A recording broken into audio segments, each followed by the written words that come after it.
Hey, and welcome to the Joie Miller Podcast. I'm Pastor Joie Miller from Champion Christian Center, and I am so happy that you tuned in for today's episode. We're going to be talking about, are you ready for this? The secret of doing it all. I put out a survey not too long ago, and I got some questions and some podcast requests, and so I thought I would tackle this one today.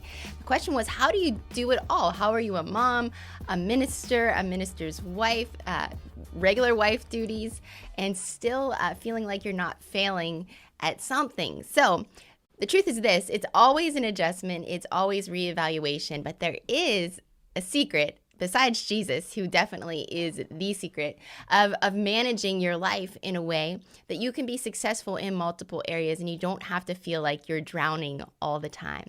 Let me predicate today's podcast by saying my life wasn't always like this. When the kids were little, it looked much different.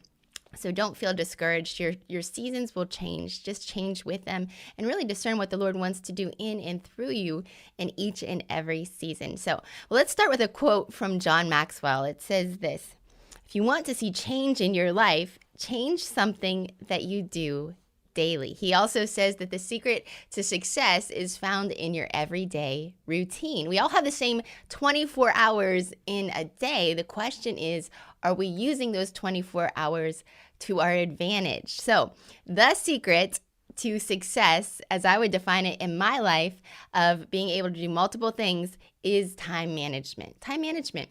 I always used to think that, my day was my day and my time would dictate me. But when I realized that I could actually assign my time, it was like a light bulb went off in my head. So I'm going to go over some tips with you on how you can manage your time and how you can continue to grow in the grace that you're in right now. There's a grace upon your life for the season that you're in, for the tasks that you have. So let's take a look. Number one is this. First, you have to identify.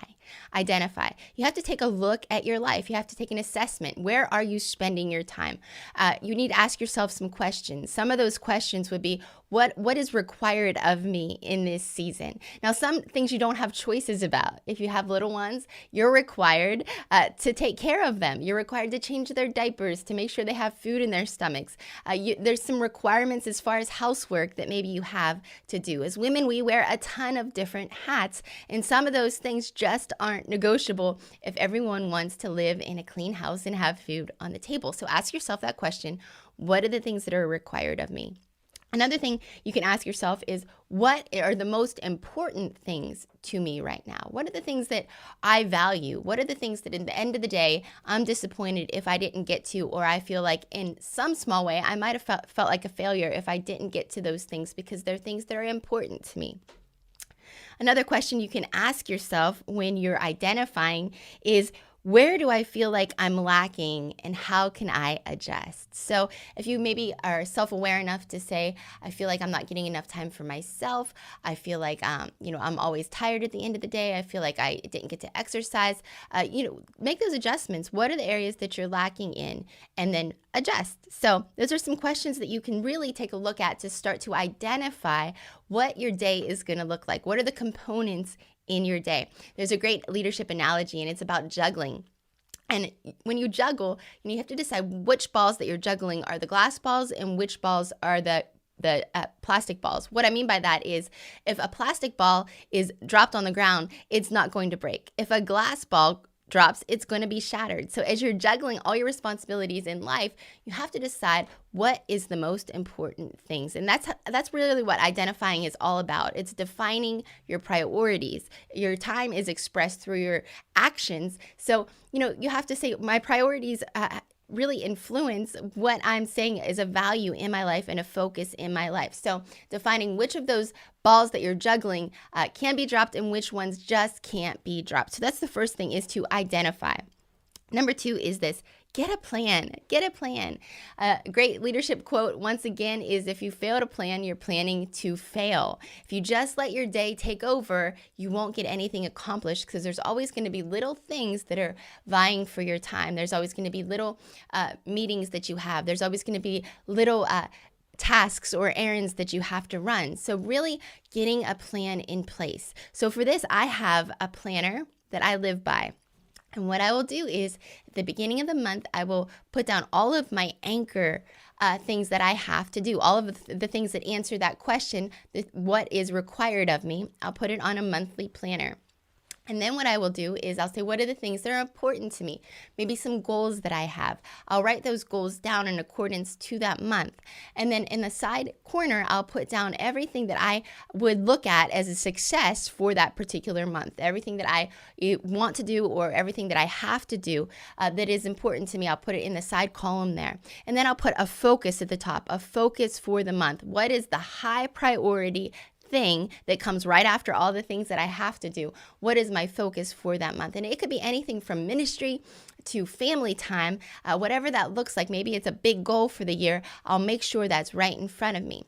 And then I even take it down a little bit smaller then to the daily tasks. So in my planner, I flip and I assign my time from the time I wake up in the morning until I go to bed at night. Something has a block of my time with an assignment. So this might sound like overwhelming to you, but I remember I would do this in a flexible way when the kids were little. I just always ran better off of a plan. So even though it doesn't look like what it looks like now, I would have a time in my day because I'm home with all of these kids, and it would just seem like everything was just chaotic if I didn't assign time. So I would maybe say from 9 to 10 is breakfast, and 10 to 12 is story time. And, whatever that looked like, I would make a plan. So if you're a mom with small kids, you might say, this sounds irrelevant to me because I can't even think about having enough minutes to assign because of all the things that are required of me.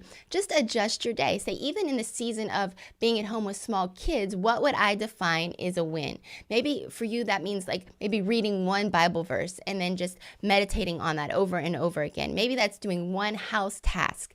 And maybe the high priority and focus for that particular day is just playing with the kids. Well, time blocking allows you to go ahead and do that. It's a plan so that you can relax and be fully present and not feel guilty.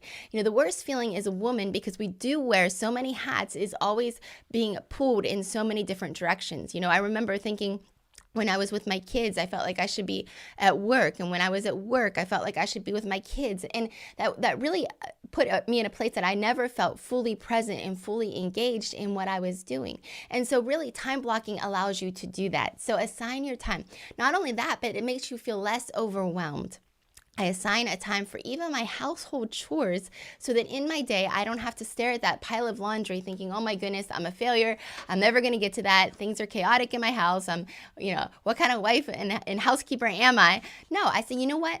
There is a time for that I know from 3 to 4 o'clock on Thursday, I'm going to get to that laundry. I particularly, with 7 people in my house, do laundry every day. So that's just something that works in the rhythm of my life. I do wash, dry, put away once a day. But you can assign time to clean the floor. Assign a day that you clean maybe the upstairs and then the next day the downstairs. Then you don't feel overwhelmed and you don't feel like you're failing, and you actually feel like you're in control of your life. Not only that, but then you could be more intentional with those big items that are important to you. You can sit down and read a story to your kids without feeling like you should be unloading the dishwasher. And you could really let down and start to truly enjoy life. Next is this. Find the mix of discipline and grace. Find the mix of discipline and grace. If you're going to manage your time as a woman, and many of you as a mother, you're going to have to find that mix, because if you're just so, loose about it, then you're not going to really accomplish and move forward, and you're going to say time management doesn't work.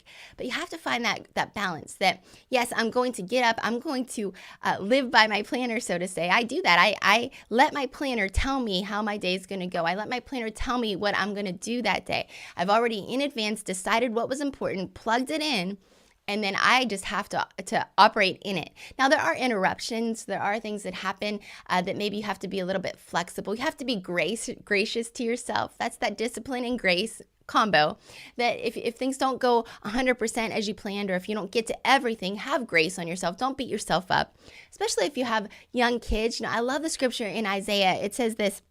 It says that he leads gently those with the young. That's Isaiah 40:11. And I always thought about that as a mom, with those young babies at home. You maybe feel condemnation if you can't read your Bible for an hour, or clean the whole house, or make gourmet dinner. It's okay. God's not putting that stipulation on you. You need to allow to bask in that grace, have a little bit of grace for yourself, and know that He's leading you gently. What you can do is enough in that season because you're taking care of a lot of stuff. So find that discipline and grace combo that you're going to make yourself do it, but if it doesn't happen the way that you think it should all the time, you're going to give yourself some grace. Lastly, it's this: don't compare. This is a huge mistake because not all of us are in the same season. Not all of us have the same descriptions of the things that we're juggling in life. In my life, my glass balls might be different from yours, and yours are probably different from mine. So if you look at what I'm doing and compare what I'm doing in through the scope of your life, you won't feel like you're making any progress. You won't feel like you're succeeding in any area of your life. So, really take what Paul says in 2 Corinthians to heart. He says this in 2 Corinthians 10:12. He says it's not wise to classify and compare ourselves to one another. And one version says to compartmentalize, that we classify things as a success or a failure or as good or as bad. And stop doing that, he said. It's not wise to do that because each one of us is running our own race. Each one of us has a different day. It looks different. And you have to be able to adapt to the season that you're into. How things are now isn't how they're always going to be. Man, I wish someone would have told me that when I was a young mom, because I would put so much pressure and condemnation on myself because my season was busier than my desire for what I could do. And so just know that how things are now isn't how it's always going to be. So really take time to enjoy the season that you're in, maximize it, and ask yourself those questions, and you'll start to manage your time and find out that truly is a secret to doing it all. I love you so much. I'm praying for each one of you. Have a great day. See you next time on the podcast.